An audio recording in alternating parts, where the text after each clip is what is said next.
பாஜக ஆட்சிக்கு வந்திருக்கக்கூடிய மேற்கு வங்க மாநிலத்துல பதவியேற்பு நிகழ்ச்சியின் போது வந்தே மாதரம் பாட்டு பாடப்படல. ஆனா இங்க தமிழ்நாட்டுல அது பாடப்பட்டிருக்கு. தமிழ்தாய் வாழ்த்து 3வது இடத்துக்கு தள்ளப்பட்டிருக்கு. இது தமிழ்நாட்டு மக்கள் மத்தியில மிகப்பெரிய ஒரு கோபத்தையும் அதிர்ச்சியையும் ஏற்படுத்தி இருக்கு. அதை எதிர்கட்சிகள் எல்லோரும் விமர்சிச்சிருக்கிறோம். மாண்புமிகு பேரவைத் தலைவர் அவர்களும் மாண்புமிகு முதலமைச்சர் அவர்களும் இன்னைக்கு எதிர்கட்சி தலைவராக இருக்கிற நானும் ஒரே காலேஜில் படிச்ச ஓல்டு ஸ்டூடெண்ட். இனி எங்க 2 தரப்பையும் நீங்க தான் கையை பிடிச்சி அரவணைச்சு கோவம் இல்லாம கோவப்படாம, நீங்க கோவப்பட மாட்டீங்கன்னு தெரியும், உங்களை கோவப்படுத்துற மாதிரி எந்த செயலையும் நாங்கள் செய்ய மாட்டோம். எல்லாரும் குறிப்பிட்டது போல நானும் கேள்விப்பட்டிருக்கேன், நீங்க எப்பொழுதுமே சிரித்த முகத்துக்கு சொந்தக்காரர்னு கேள்விப்பட்டிருக்கிறேன். அது மட்டும் இல்லை, எல்லோருடையும் மிகுந்த அன்போடு பழகக்கூடியவர் அப்படின்னு பலர் சொல்லி நான் கேள்விப்பட்டிருக்கிறேன். இதே சட்டப்பேரவையில் 1980ஆம் ஆண்டு தேர்தலையும் 2011 சட்டமன்ற தேர்தலையும் நீங்க வெற்றி பெற்று ஒரு சிறந்த சட்டமன்ற உறுப்பினராக நீங்க பணியாற்றி இருக்கிறீங்க. எனவே பேரவையுடைய மரபுகளும் விதிகளும் உங்களுக்கு புதுசு கிடையாது. நீங்க தேர்ந்தெடுக்கப்பட்ட இப்பொழுது சேர்த்து 3 முறையும் ஆளுங்கட்சி உறுப்பினரா சட்டமன்றத்துக்குள்ள நீங்க வந்திருக்கிறீங்க. இந்த முறை எதிர்கட்சிகளையும் அரவணைச்சு செயல்படுகின்ற ஒரு பேரவைத் தலைவரா நீங்க பொறுப்பேற்றிருக்கிறீங்க. அந்த பொறுப்புல ரொம்ப சிறப்பா நடுநிலைமையோடு செயல்படுவீங்க அப்படிங்கிறதா எங்க அத்தனை பேருடைய எதிர்பார்ப்பு. அதே போல ஒரு எளிய பின்னணியிலிருந்து வந்த முதன்முறையாக சட்டமன்ற உறுப்பினராக பொறுப்பேற்றிருக்கக்கூடிய மக்களால் தேர்ந்தெடுக்கப்பட்டிருக்கக்கூடிய திரு மாண்புமிகு ரவிக்குமார் அவர்கள் பேரவையினுடைய துணைத் தலைவராக உங்களுக்கு உறுதுணையாக இருந்து இந்த அவையை வழிநடத்துவார் அப்படின்னு நாங்கள் அத்தனை பேரும் நம்புகிறோம். மாண்புமிகு பேரவைத் தலைவர் அவர்களே, நம்முடைய மாண்புமிகு முதலமைச்சர் அவர்கள் நேற்று எங்களுடைய தலைவருடைய வீடுகளுக்கும் அனைத்து கட்சி தலைவருடைய வீடுகளுக்கும் சென்று வாழ்த்துக்கள்லாம் பெற்றுக்கிட்டு போனார். அந்த அரசியல் நாகரிகம் இந்த பேரவையிலும் தொடரணும் அப்படிங்கிறதா எங்களுடைய எண்ணம், எதிர்பார்ப்பு. ஏற்கனவே நான் சொல்லியிருந்தாலும் மறுபடியும் சொல்ல விரும்புகிறேன். திராவிட முன்னேற்ற கழகம் இந்த சட்டப்பேரவையில் எதிரி கட்சியா இல்லாம ஒரு ஆக்கப்பூர்வமான எதிர்கட்சியாக நிச்சயம் செயல்படும். எங்க தலைவர் அவர்கள் சொன்ன மாதிரி திராவிட முன்னேற்ற கழகம் என்னைக்குமே ஒரு ஆக்க சக்தி தான். மாண்புமிகு பேரவைத் தலைவர்களே, இந்த பேரவைக்குன்னு ஒரு மிகப்பெரிய வரலாறு இருக்கு. இன்னைக்கு இந்தியாவில் பண்பாட்டு ரீதியாகவும் பொருளாதார ரீதியாகவும் தமிழ்நாடு சிறப்பாக முன்னேறி இருக்கு அப்படின்னா இந்த பேரவையில் நடந்த விவாதங்கள், எடுக்கப்பட்ட முடிவுகள், இயற்றப்பட்ட சட்டங்கள், நிறைவேற்றப்பட்ட தீர்மானங்கள், இதெல்லாம் தான் ஒரு காரணம். பிற மாநிலங்களுக்கெல்லாம் ஒரு எடுத்துக்காட்டாக வழிகாட்டக்கூடிய வகையில் செயல்பட்டு இந்தியாவையே திரும்பி பார்க்க வச்ச சட்டமன்ற பேரவை இந்த தமிழ்நாட்டு சட்டமன்ற பேரவை. அப்படிப்பட்ட இந்த பேரவையில் ஆரோக்கியமான ஆக்கப்பூர்வமான விவாதங்களுக்கு இடம் கொடுத்து ஜனநாயக மாண்புகளுக்கு முக்கியத்துவம் கொடுத்து பேரவைத் தலைவர் அவர்கள் என்றைக்கும் நடுநிலைமையோடு செயல்பட வேண்டும் என்று நாங்கள் அனைவரும் விரும்புகின்றோம். நாம் எங்க ஆளுங்கட்சி எதிர்கட்சி அப்படின்னு எதிர் வரிசையில் உட்கார்ந்திருந்தாலும் தமிழ்நாட்டுடைய வளர்ச்சின்னு வரும்போது நாம் அனைவரும் ஒரே வரிசையில முன் வரிசையில் நின்று உழைக்கணும்னு நான் விரும்புகிறேன். அதைத்தான் தமிழ்நாட்டு மக்களும் எதிர்பார்த்துக்கிட்டு இருக்கிறாங்க, விரும்புகிறாங்க. திராவிட முன்னேற்ற கழகமும் அதைத்தான் விரும்புது. எங்களுடைய தலைவர் அவர்கள் கடந்த 5 ஆண்டுகள்ல அடிக்கடி சொல்ற ஒரு வார்த்தை, இது எனது அரசு அல்ல நமது அரசு என்று எங்களுடைய தலைவர் அவர்கள் அடிக்கடி சொல்லுவார். அதை நிரூபிச்சும் காட்டியிருக்கிறார். சென்ற திராவிட மாடல் அரசுங்கிறது வாக்களிச்ச மக்களுக்கு மட்டும் இல்லாம வாக்களிக்காத மக்களுக்குமான அரசாகத்தான் செயல்பட்டு வந்தது. ஆகவே இந்த புதிய அரசும் அனைவருக்குமான அரசாக உங்களுக்கு வாக்களிக்காத மக்களுக்குமான அரசாக செயல்படும்னு நான் விரும்புகிறேன். இந்த நேரத்தில் இன்னொரு விஷயத்தையும் இங்கே நினைவுபடுத்த விரும்புகிறேன். மாண்புமிகு பேரவைத் தலைவர் அவர்களும் மாண்புமிகு முதலமைச்சர் அவர்களும் இன்னைக்கு எதிர்க்கட்சி தலைவராக இருக்கிற நானும் ஒரே காலேஜில் படித்த ஓல்டு ஸ்டூடெண்ட்ஸ்.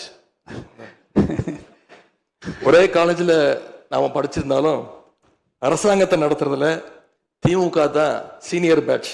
அது உங்களுக்கு தெரியும். 1967 ஆட்சிக்கு வந்தது திமுக தான். நாங்கள் தான் சீனியர்ஸ்.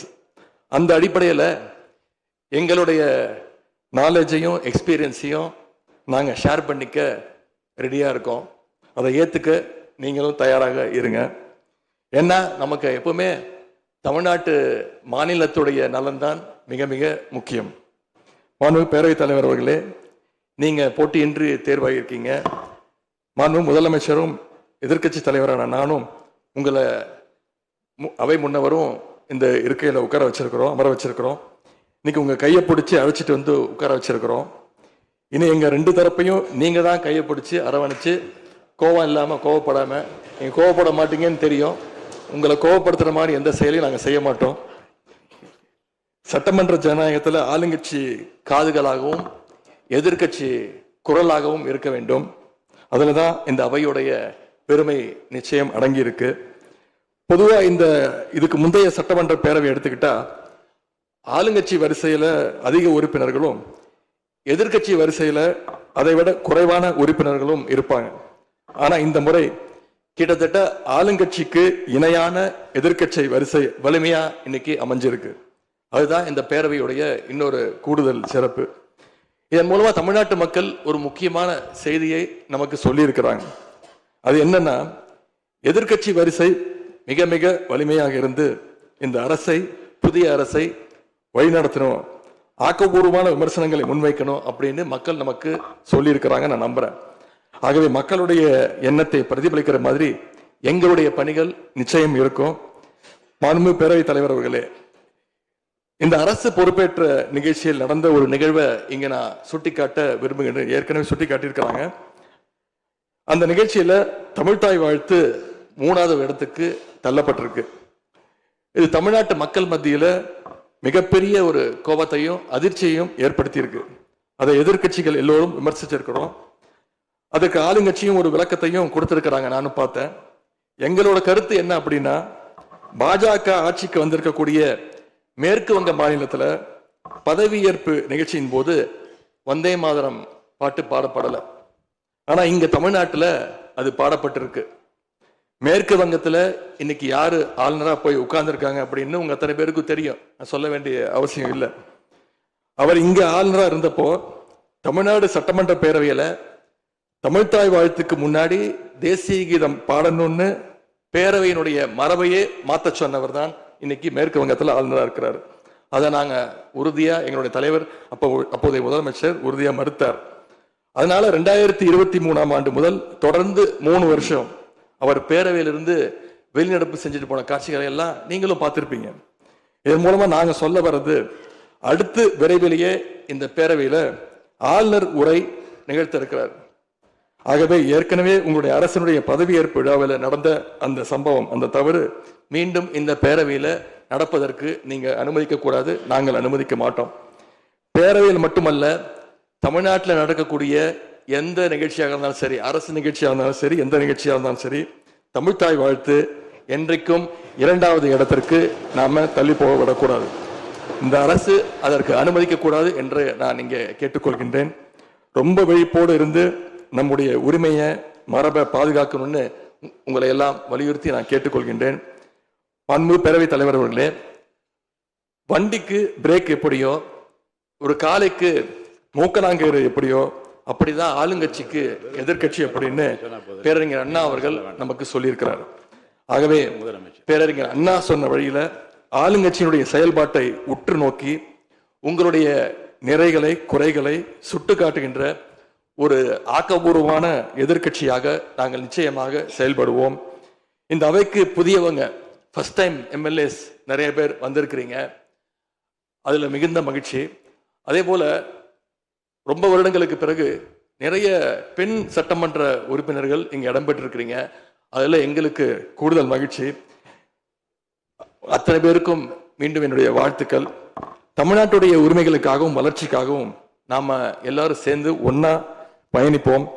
எது எப்படி ஆனாலும் திராவிட இயக்கத்தினுடைய அடிப்படை கொள்கைப்படி எல்லோருக்கும் எல்லாம் கிடைக்கிறதை உறுதி செய்கின்ற வகையில் எதிர்க்கட்சி வரிசையில் இருந்து நாங்கள் நிச்சயம் செயல்படுவோம். நடந்து முடிந்த தேர்தலில் ஆட்சி அமைப்பதற்கான பெரும்பான்மையை ஆளுங்கட்சிக்கு மக்கள் வழங்காமல் போனாலும் திராவிட முன்னேற்ற கழகத்துடைய தலைமையில் தேர்தலை சந்திச்சு வென்ற தோழமை இயக்க சட்டமன்ற உறுப்பினருடைய ஆதரவோடு ஆட்சி அமைத்திருக்கக்கூடிய புதிய அரசிற்கும் மாண்பு முதலமைச்சர் அவர்களுக்கும் என்னுடைய வாழ்த்துக்களை நான் மீண்டும் தெரிவித்துக் கொள்கின்றேன். மாண்புமிகு பேரவைத் தலைவர் அவர்களுக்கும் பேரவை துணைத் தலைவர் அவர்களுக்கும் என்னுடைய நன்றி. உங்களுடைய பணிகள் சிறக்கட்டும். மீண்டும் என்னுடைய வாழ்த்துக்களை தெரிவித்துக் கொள்கிறேன். நன்றி, வணக்கம்.